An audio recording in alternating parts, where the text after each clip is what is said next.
पृथ्वीराज चौहान एक बहादुर राजपूत थे। वह अजमेर और दिल्ली के राजा थे।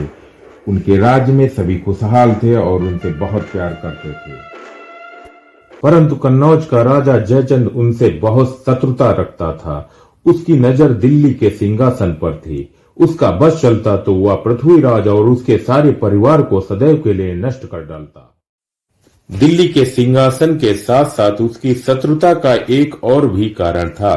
पृथ्वीराज उसकी बेटी संयोगिता को बचपन से जानते थे। बड़े होने पर वह उसे अपना जीवन साथी बनाना चाहते थे, पर जयचंद इसे सहन न कर सकता था। संयुक्ता भी मन ही मन में पृथ्वीराज को अपना पति मान चुकी थी, इसलिए अपने पिताजी से उसकी हमेशा अनबन रही।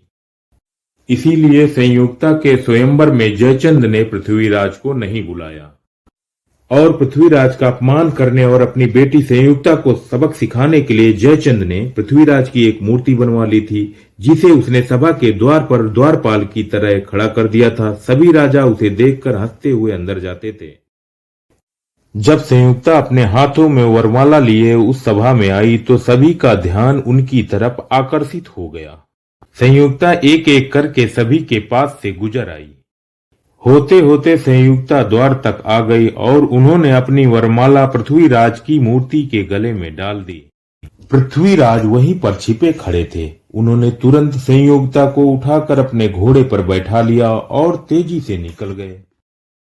इससे जयचंद बहुत तिलमिला उठा, पर वह इतना शक्तिशाली नहीं था कि दिल्ली पर आक्रमण करता। उन्हीं दिनों गजनी के सुल्तान मोहम्मद गौरी ने पश्चिम दिशा से अपने देश पर आक्रमण कर दिया।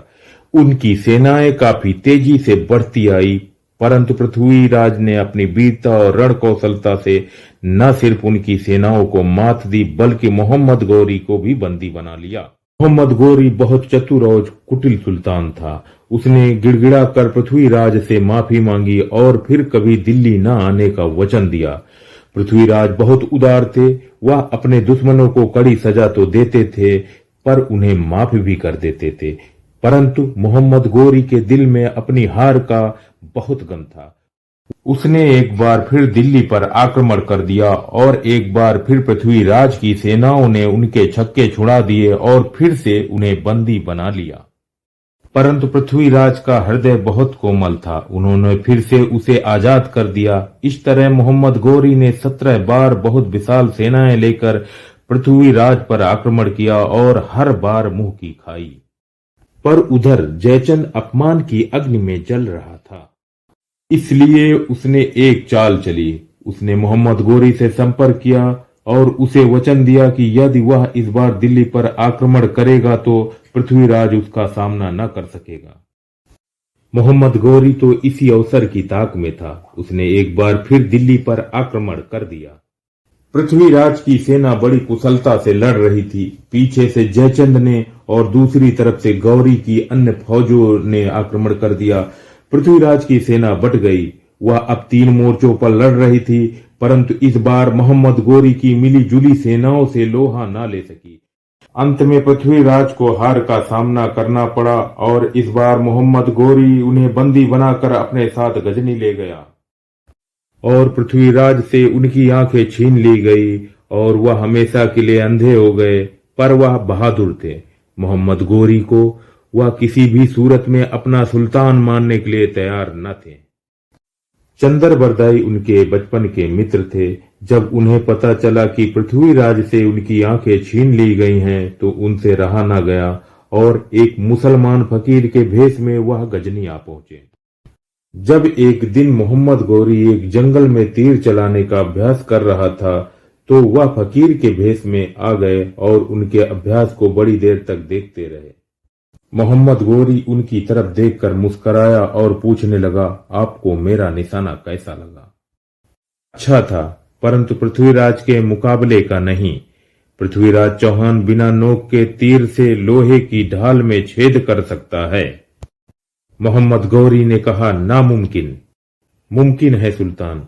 अब जबकि उसकी आंखें नहीं हैं, तब भी वह किसी आवाज को सुनकर उस पर तीर चला सकता है। मोहम्मद गौरी ने कहा, मैं आजमाऊंगा, मगर आपकी बात अगर गलत निकली तो आपको मरने के लिए तैयार रहना होगा। मुझे पृथ्वीराज से मिलने का अवसर दीजिए। मैं उसे इस बात पर राजी कर लूंगा कि वह इस इम्तिहान के लिए तैयार हो जाए, चंद्रबरदाई ने कहा। चंद्रबरदाई बंदी गृह में पृथ्वीराज से मिले और उन्हें अपनी सारी योजना समझा दी। अगले दिन जब पृथ्वीराज को दरबार में लाया गया और तीर कमान देकर एक जगह बैठा दिया गया तो चंद्रबरदाई ने खड़े होकर कहा, पृथ्वीराज किसी भी आवाज पर तीर चलाने के लिए तैयार है, परंतु क्योंकि वह एक बादशाह हैं, किसी साधारण व्यक्ति की बात नहीं मानेंगे। इसके लिए सुल्तान को स्वयं ही उसे आदेश देना होगा और बहुत ऊंची आवाज में कहना होगा, अब तीर चलाएं। सुल्तान मान गए। अपने तख्त पर बैठे बैठे उसने पृथ्वीराज से कहा, तीर चलाएं। चंद्रबरदाई ने पृथ्वीराज से कहा, है अंतिम अवसर यही, एक बाण से लक्ष्य भेद कर मत चूके चौहान, 4 बांस 24 गज अंगुल अष्ट प्रमाण, ता ऊपर सुल्तान है मत चूके चौहान।